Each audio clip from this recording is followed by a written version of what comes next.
मेरे सम्मानित निवेशकर्ता साथीगण, सर्वप्रथम मैं ये कामना करता हूँ, ईश्वर से प्रार्थना करता हूँ कि कोरोना महामारी के इस दूसरे कठिन दौर में आपका जीवन पूर्णतः सुरक्षित रहे और आप सपरिवार स्वस्थ रहे। हमारा और आपका 43 वर्षों का लंबा साथ है। आपके साथ हमारे रिश्ते केवल व्यवसाय के ही नहीं, बल्कि पारस्परिक विश्वास और भावनाओं के भी हैं। हमने आप निवेशकर्ता साथियों के हितों को हमेशा सर्वोच्च प्राथमिकता दी है। हम हमेशा चाहते रहे हैं कि आपका देय भुगतान समय पर हो, जैसा कि हम करते भी रहे हैं, और आपको किसी तरह की कठिनाई का सामना न करना पड़े। लेकिन पूरी सदाशयता के बावजूद कभी कभी हालात काबू से बाहर हो जाते हैं और हम कुछ नहीं कर पाते। मैंने दिसंबर 2020 में कहा था कि 31 मार्च 2021 तक हम विजयी होंगे, यानी अपने व्यवसायों को दुरुस्त कर लेंगे, जिससे आप साथियों को पुनर्भुगतान करने की प्रक्रिया को तेज गति से आगे बढ़ा सकेंगे। लेकिन ऐसा नहीं हुआ। हम मान के चल रहे थे कि कोरोना की पहली लहर का जो प्रभाव था वो समाप्त हो जाएगा और हमारी व्यावसायिक गतिविधियां फिर से रफ्तार पकड़ लेंगी। अपने इस अनुमान के आधार पर हमने अपनी सारी व्यावसायिक योजनाएं इस तरह आगे बढ़ाई थी ताकि हम आप साथियों का भुगतान जल्दी से जल्दी कर सके, मगर यह संभव नहीं हुआ और आज 31 मार्च के बाद मैं दोषी होने के कटघरे में खड़ा हूं। लेकिन मैं पूरी तरह सोच समझ कर कहना चाहता हूं कि मैं और संस्था का प्रबंधक इसके लिए जिम्मेदार नहीं है। हम दोषी नहीं हैं।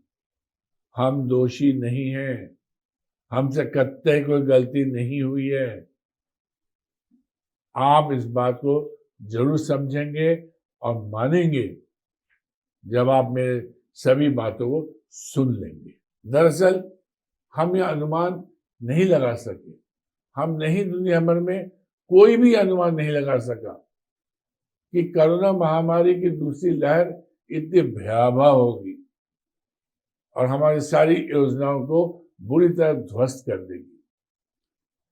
दूसरी मार अमेरिका में करीब नवंबर 2020 में शुरू हुई।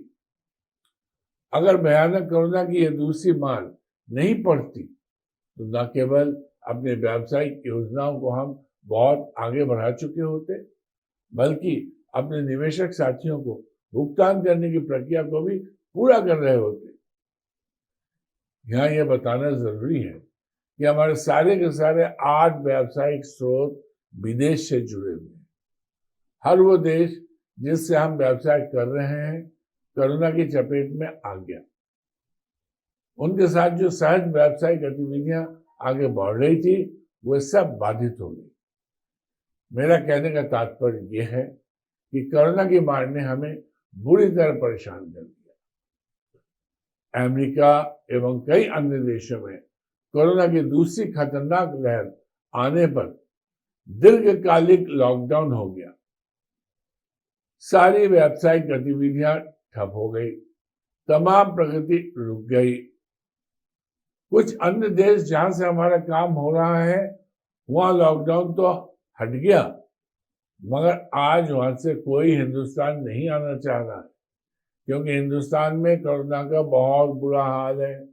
मैं बताना चाहता हूं कि हमारे बहुत से बनते हुए काम भी छोटे छोटे विघ्न बाधाओं से रुक जा रहा है। ये विघ्न बाधाएं प्रत्यक्ष या परोक्ष रूप से मुख्यतः कोरोना के कारण ही पैदा हो रही है। यानी विघ्न बाधाओं का कारण किसी न किसी रूप में कोरोना से ही जुड़ा हुआ है। पिछले महीनों में हमारे सामने कैसे कैसे परिस्थितियां पैदा हुई, इसकी एक छोटी सी तस्वीर आपके समझ रख रहा हूं।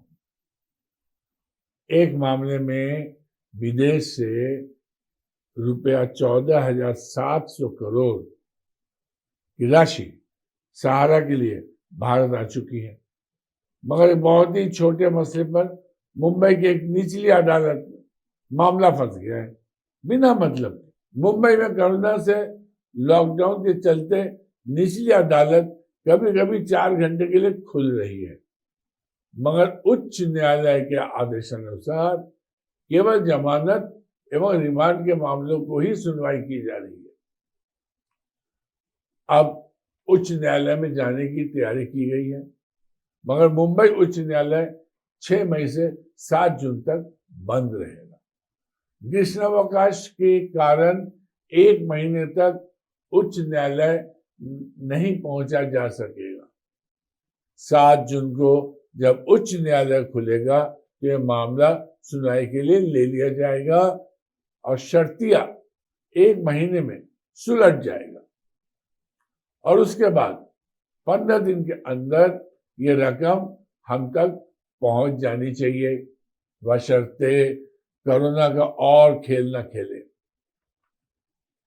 एक मामला ये हुआ कि जो व्यक्ति भारत में बहुत अहम जिम्मेदारी में हमारे साथ जुड़ा हुआ है, वो खुद के कोरोना की चपेट में आ गया। जब उसकी हालत बहुत गंभीर हो गई तो उसे करीब 25 दिन पूर्णतः काम से अलग होना पड़ा। हमारा सारा काम रुक गया। एक और केस में एक खास व्यक्ति को अंतिम जांच के लिए हम तक पहुंचना था, मगर उनकी मां करीब 20 दिन आईसीयू में रही कोरोना बीमारी के साथ और उसके बाद कुछ दिन आईसीयू से बाहर अस्पताल में रही और तब तक वह व्यक्ति कहीं निकला नहीं, हम तक पहुंचा नहीं।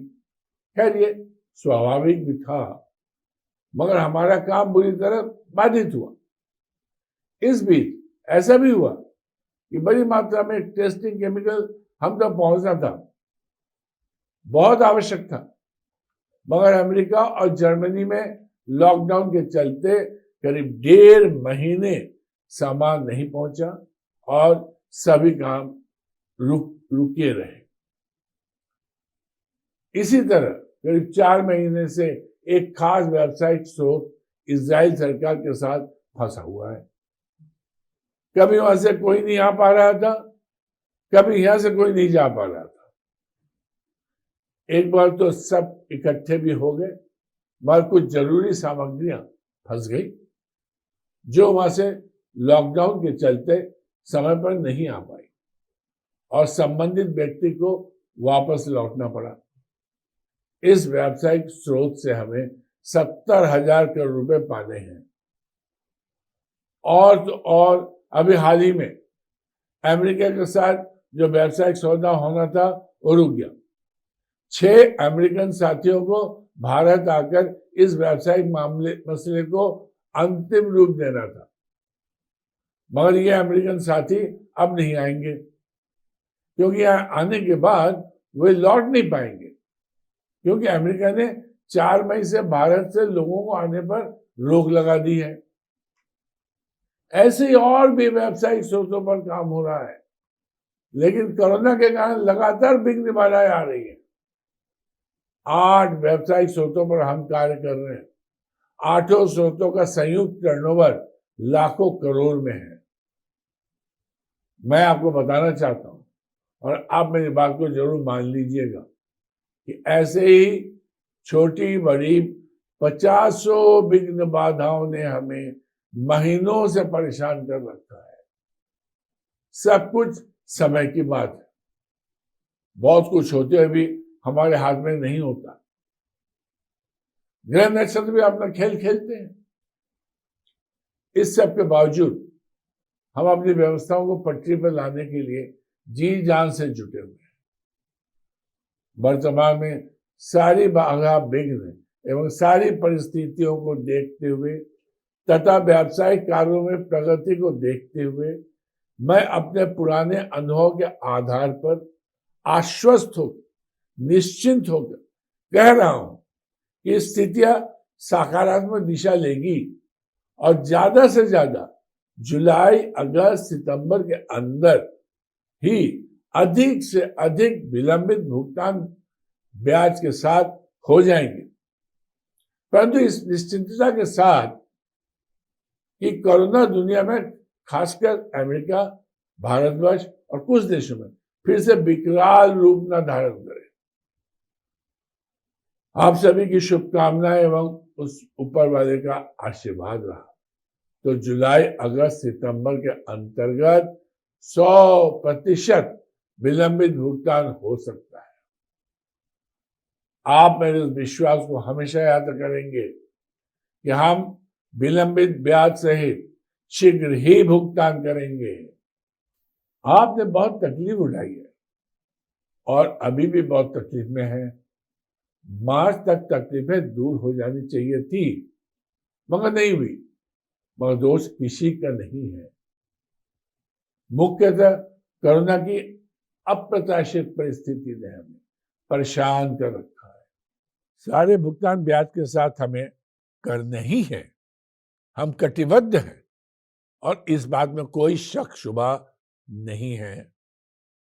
मुझसे एक प्रश्न बहुत पूछा जा रहा है कि सहारा सेवी अकाउंट में करीब 24,000 करोड़ रुपए जमा है, उससे क्या हो रहा है? जबकि सेबी पिछले 8 वर्षों में केवल 107 करोड़ का ही भुगतान कर सका है। यहाँ यह भी कहना है कि सेबी के द्वारा 4 बार पूरे भारतवर्ष में 150 अखबारों में इश्तिहार देकर लोगों से अपने भुगतान की मांग करने हेतु आग्रह किया गया, जिसके सापेक्ष मात्र 107 करोड़ का ही भुगतान कर पाया। और माननीय सुप्रीम कोर्ट के निर्देश की अनदेखी कर सेबी द्वारा बिना सत्यापन कार्य पूरा किए, बिना अंतिम इश्तिहार दिनांक 26/3/2018 के द्वारा निवेशकों को यह अंतिम मौका दिया गया कि जो निवेशक अपना आवेदन दिनांक 2/7/18 तक सेबी को करेंगे, उन्हीं का भुगतान सेबी करेगा। आखिर ये भुगतान सहारा के द्वारा पूर्व में ही किया जा चुका है, अतः ये डबल पेमेंट का मामला है। मैं दोहरा के कहना चाहता हूं, ये डबल पेमेंट का मामला है। माननीय सुप्रीम कोर्ट के आदेश के मुताबिक 24,000 करोड़ की यह रकम सहारा में ही वापस आनी है और हम ये मानते हैं कि कुछ शेष राशि और जमा करने की जरूरत नहीं है। कारण जब आवेदन प्रोसेस ही नहीं होंगे तो फिर पैसे की जरूरत नहीं हो सकती है। लेकिन यह दुर्भाग्यपूर्ण स्थिति है कि पिछले 14 महीनों से हमें माननीय सुप्रीम कोर्ट में कोई तारीख ही नहीं मिली, जबकि हमारे काफी सारे एप्लीकेशन फंड डिमांड के साथ लंबित है। यहां भी तारीख न मिलने का मुख्य कारण कोरोना ही है।